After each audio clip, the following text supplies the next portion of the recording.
prosecuted a case in their lives. But see, for black folks, anything is all right. Bob Abrams is incompetent. He is unqualified. He has never had a criminal case in his life. The Reverend Al Sharpton is on the verge of accusing Bob Abrams of participating in a cover-up to insulate Steve Pagonis and Scott Patterson, two of Tawana's alleged assailants. We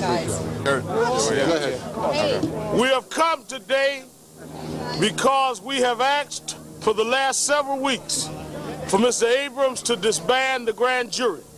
He has not done so. We have marched hundreds of people up here. He has still not done so.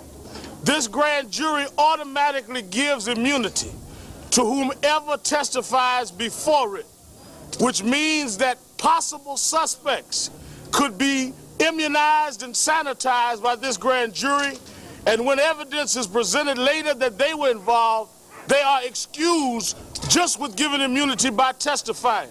This has happened in the borough of Queens just last year with Mr. Santucci. The fact now that a tape has been released where Ms. Brawley has identified Mr. Christ as one of her assailants, and Assistant DA Pagonis has said that he is an alibi witness, means that Mr. Pagonis could be called before this grand jury to give an alibi for a dead man and also automatically get immunity for himself. Mr. Pagonis is not the only one we fear. We fear when the Attorney General says he has no suspects.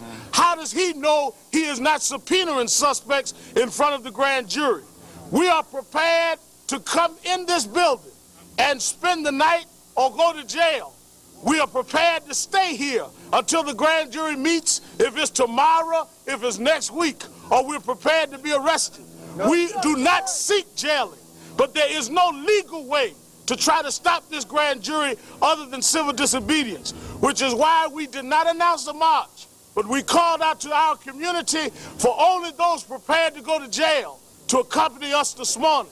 We have brought out of New York City over 70 people prepared to go to jail. This is not a march. The march will be April 4th. This is a showdown on the legal criminal justice system. Oh, we shall not be moved. For those of you who just arrived, we want to tell you who we are. We are people, I want you to look at my hair, is white. I started with Martin Luther King 27 years ago. And I was in a march like coming across that bridge, and I ain't tired yet. Those of us who are up here are ready to go to jail. I want the police to know, the governor to know, and the state to know that we are on state property. This is, and I'm a preacher, and we have a word called claiming. We're claiming this property for Tawana Brawley. We're claiming our right to be here. And we're here today to say that we're fighting against racism, against rape, and we're ready, and these are women. I want to say this.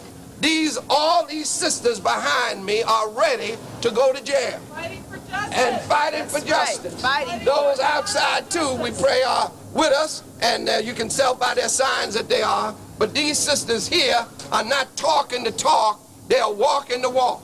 And they are ready to go to jail. Now, we're going to stay here overnight if necessary. The grand jury is going to have to go by us in the morning. They're going to know that we've been here. So that's why this fence is here to say, stay out. We came over. Now, we are on state property, and we are claiming it for Tawana Brawley and against the injustice of the system. That's right. And we're ready to go down to jail. That's right. Just like I did 27 years ago in Albany, Georgia. I'm ready to go to jail right here in Poughkeepsie, New York. Reverend, what's your name? My name is Reverend Timothy Mitchell.